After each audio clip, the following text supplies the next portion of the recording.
Assalamualaikum warahmatullahi wabarakatuh. Salam Pancasila. Memulai pembelajaran daring hari ini, saya ada pantun buat kalian semua. Memetik mangga menggunakan galah. Galahnya harus dipegang dengan kuat. Selamat pagi anak-anak kelas 7 SMP Queen Al-Falah. Semoga kalian dalam keadaan sehat walafiat. Ya, anak-anak, pada kegiatan pembelajaran daring hari ini kita akan melanjutkan materi bab 3, yaitu mengenai perumusan dan pengesahan Undang-Undang Dasar Negara Republik Indonesia tahun 1945. Jadi setelah minggu lalu kita membahas mengenai perumusan Undang-Undang Dasar. Nah, untuk hari ini kita masuk subbab B, yaitu pengesahannya. Pengesahan Undang-Undang Dasar Negara Republik Indonesia tahun 1945. Nah, ada yang masih ingat materi minggu lalu terkait proses perumusan Undang-Undang Dasar Negara Republik Indonesia tahun 1945? Ya, minggu lalu kan kita sudah belajar tentang hakikat konstitusi, Undang-Undang Dasar, dan kemudian proses perumusan Undang-Undang Dasar 1945. Nah, kita review sedikit ya materi minggu lalu. Ada yang masih ingat pengertian dari konstitusi?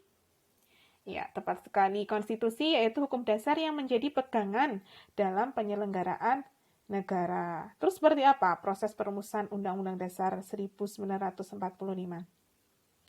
Ya, betul. Perumusan Undang-Undang Dasar 1945 ini dilaksanakan pada sidang kedua BPUPKI tanggal 10 sampai 16 Juli 1945. Kemudian dibentuk panitia kecil, ada panitia hukum dasar, panitia ekonomi dan keuangan, dan juga panitia pembelaan tanah air. Kemudian selanjutnya, karena tugas sudah selesai, naskah rancangan Undang-Undang Dasar sudah selesai, diberikan kepada sidang BPUPKI tanggal 16 Juli, kemudian BPUPKI dibubarkan dan dibentuklah PPKI. Ini akan ada kaitannya dengan materi hari ini. Nah, untuk hari ini kita akan melanjutkan ke tahap pengesahan Undang-Undang Dasar Negara Republik Indonesia tahun 1945 dengan 4 pokok pembahasan materi yang harus kalian pahami dan akan kita pelajari bersama. Yaitu yang nomor 1 tentang pembentukan PPKI, yang kedua keanggotaan PPKI, ketiga sidang pertama PPKI tanggal 18 Agustus 1945, dan yang nomor 4 perubahan rancangan Undang-Undang Dasar 1945. Baik, langsung saja kita ke materi pembentukan PPKI. Jadi setelah BPUPKI menyelesaikan tugasnya tanggal 7 Agustus 1945 dibentuklah PPKI, atau dalam bahasa Jepangnya Dogoritsu Junbi Inkai, yang diketuai langsung oleh Insinyur Soekarno. Ya, adapun tugas dari PPKI yaitu meresmikan pembukaan atau bahasa Belanda preambul dan batang tubuh Undang-Undang Dasar 1945. Ini perlu kalian ketahui juga bahwasanya pembukaan Undang-Undang Dasar 1945 ini diambil dari Piagam Jakarta yang disahkan pada atau diresmikan pada tanggal 22 Juni 1945. Terus kemudian tugas yang kedua yaitu melanjutkan hasil kerja BPUPKI seperti mempersiapkan pemindahan kekuasaan dari pihak pemerintah pendudukan militer Jepang kepada bangsa Indonesia, dan juga mempersiapkan segala sesuatu yang berhubungan dengan ketatanegaraan bagi negara Indonesia. Jadi mempersiapkan hal-hal yang dibutuhkan ketika negara Indonesia nanti merdeka, ya seperti mulai dari bagaimana susunan ketatanegaraannya, kemudian pemindahan kekuasaan dari pemerintah militer Jepang kepada bangsa Indonesia. Nah, susunan anggota PPKI bisa kalian lihat ada 21 anggota resmi dengan Ketua Insinyur Soekarno dan Wakil Ketuanya Muhammad Hatta.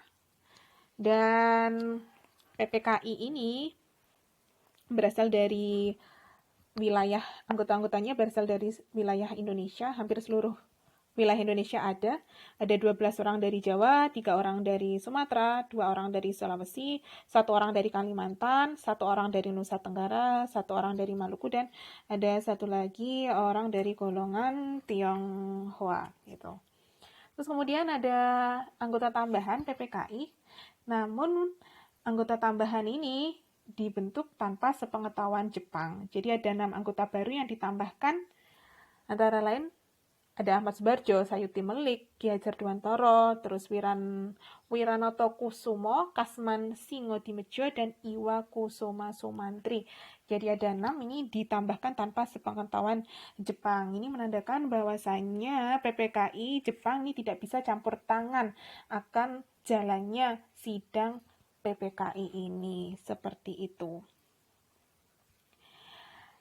Nah, kemudian PPKI ini mengadakan sidang pertama pada tanggal 18 Agustus 1945. Ya, jadi sehari setelah kemerdekaan Indonesia, PPKI menggelar sidangnya dengan salah satu agenda acara sidang berupa mengesahkan rancangan Undang-Undang Dasar. Jadi hasil sidangnya ada 3. Yang pertama, menetapkan dan mengesahkan Undang-Undang Dasar 1945. Yang kedua, memilih dan mengangkat Soekarno sebagai presiden dan Muhammad Hatta sebagai wakil presiden Indonesia. Dan yang ketiga, membentuk Komite Nasional Indonesia Pusat atau KNIP yang bertugas membantu presiden dan wakil presiden gitu. Jadi ada 3 hasil sidang dalam sidang pertama PPKI ini gitu. Karena pengesahan Undang-Undang Dasar ini sangat diperlukan karena dalam suatu negara yang merdeka ini perlu suatu konstitusi sebagai dasar dalam penyelenggaraan suatu negara. Wajib dan mutlak memiliki konstitusi setiap negara yang merdeka. Makanya PPKI setelah sehari setelah kemerdekaan langsung menetapkan dan mengesahkan Undang-Undang Dasar 1945 sebagai konstitusi yang digunakan sebagai dasar atau pegangan dalam penyelenggaraan suatu negara gitu.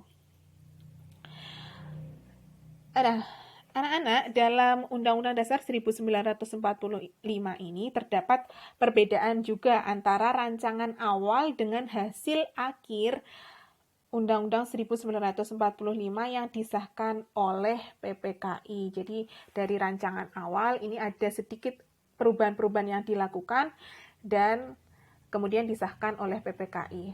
Ada beberapa hal yang dirubah. Yang pertama yaitu istilah hukum dasar. Ini diganti dengan Undang-Undang Dasar.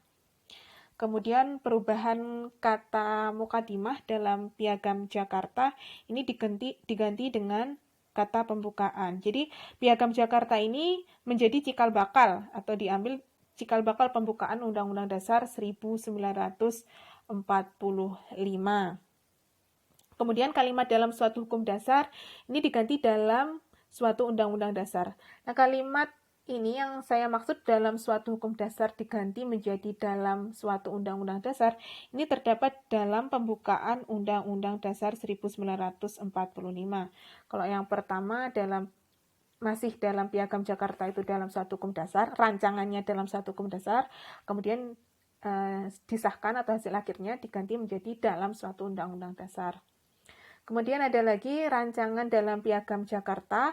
Pada alinea keempat itu terdapat rumusan Pancasila, sila pertama yang berbunyi ketuhanan dengan kewajiban menjalankan syariat Islam bagi pemeluk-pemeluknya.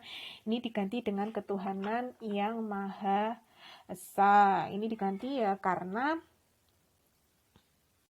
sebagai bentuk toleransi dan kebesaran hati yang ditunjukkan para bapak bangsa gitu.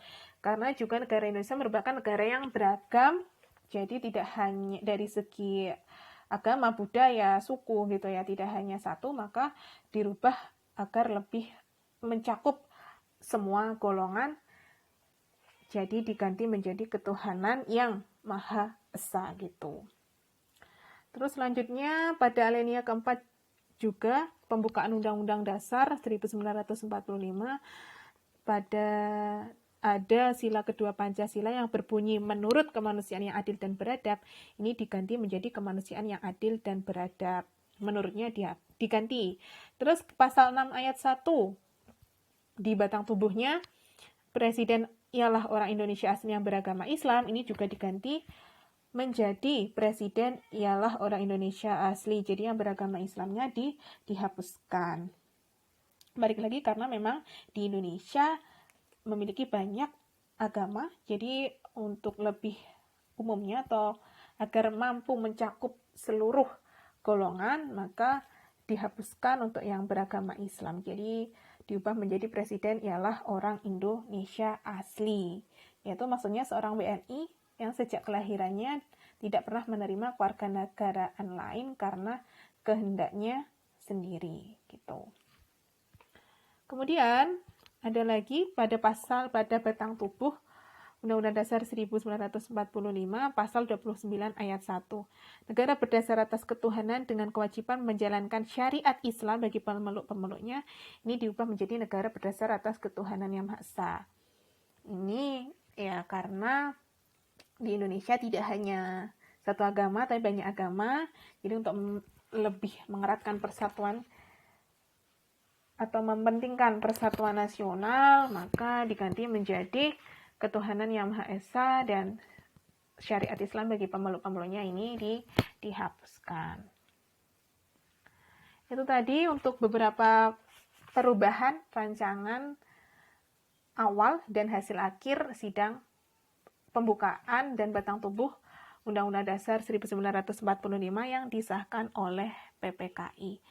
Kemudian dalam penetapan Undang-Undang Dasar 1945 pada sidang pertama PPKI, ini melalui 2 tahap. Tahap yang pertama yaitu pengesahan pembukaan. Jadi disahkan dulu pembukaannya, pembukaan Undang-Undang Dasar Negara Republik Indonesia tahun 1945 yang terdiri atas 4 alinea. Jadi pembukaan Undang-Undang Dasar 1945 ini terdiri dari 4 alinea. Kemudian setelah disahkan pembukaannya baru ke batang tubuh Undang-Undang Dasar Negara Republik Indonesia tahun 1945 yang terdiri 16 bab, 37 pasal, 4 pasal aturan peralihan dan 2 ayat aturan tambahan. Nah, kita akan bahas secara garis besar dulu mengenai susunan Undang-Undang Dasar 1945, mulai dari pembukaan, batang tubuh, dan penjelasan. Gitu. Secara lengkap, Undang-Undang itu terdiri, Undang-Undang Dasar 1945 maksud saya, terdiri dari pembukaan, batang tubuh, dan juga penjelasan.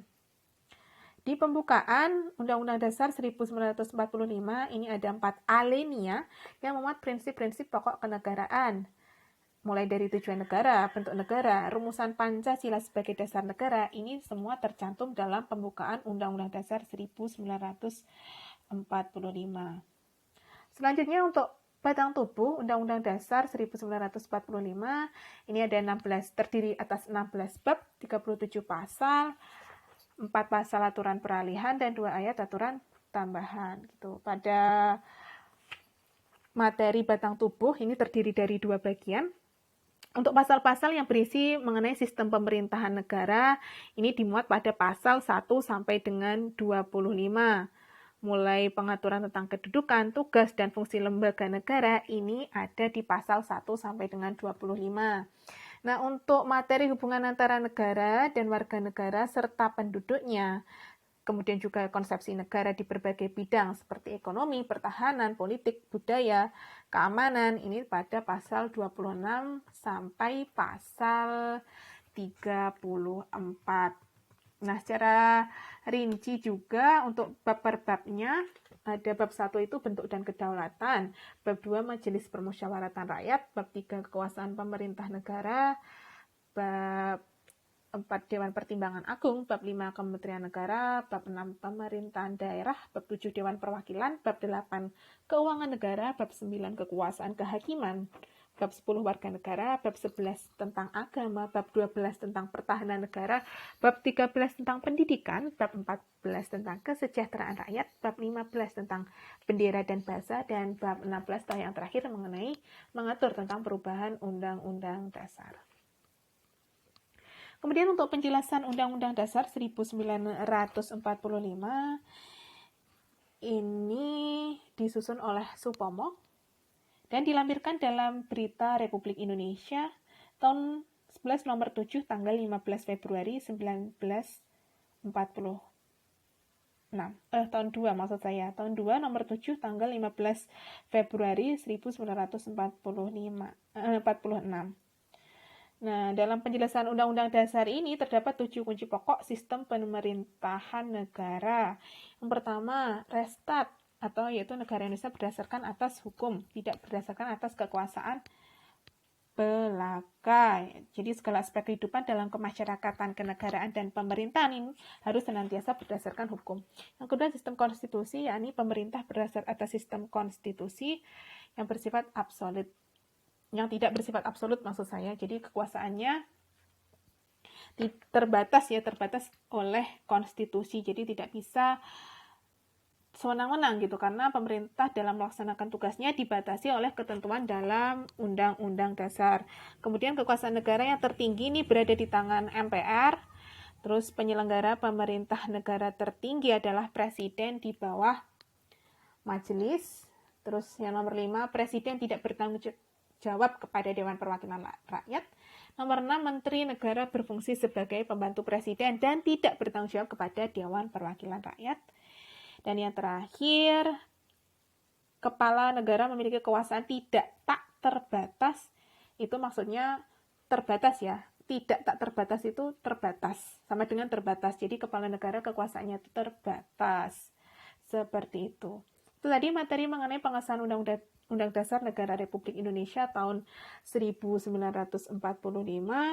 Jadi kesimpulannya pengesahan Undang-Undang Dasar 1945 ini dilaksanakan oleh PPKI pada tanggal 18 Agustus 1945 sehari setelah kemerdekaan dengan menghasilkan pembukaan batang tubuh yang terdiri dari 16 bab 37 pasal, 4 pasal aturan peralihan dan 2 ayat aturan tambahan, dan juga ada penjelasan. Gitu. Ada juga beberapa hal tadi yang dirubah dalam konsep rancangan awal Undang-Undang Dasar 1945 sampai akhirnya yang disahkan oleh PPKI.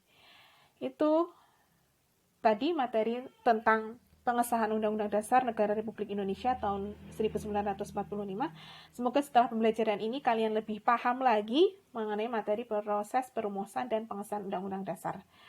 Jika ada materi yang kurang kalian pahami, bisa kalian langsung chat ibu guru mana materi yang kurang dipahami. Nanti saya akan menjelaskan kembali apa yang kurang kalian pahami, mungkin karena penjelasan saya terlalu cepat atau terlalu berbelit-belit. Seperti itu ya. Baik, terima kasih untuk perhatiannya tentang pada kegiatan pembelajaran hari ini. Semoga kalian lebih paham lagi mengenai materi hari ini dan mampu menghargai dan memaknai Undang-Undang Dasar 1945. Semoga apa yang kita pelajari hari ini membawa manfaat. Terima kasih semuanya. Mohon maaf apabila ada salah-salah kata. Saya akhiri. Wassalamualaikum warahmatullahi wabarakatuh.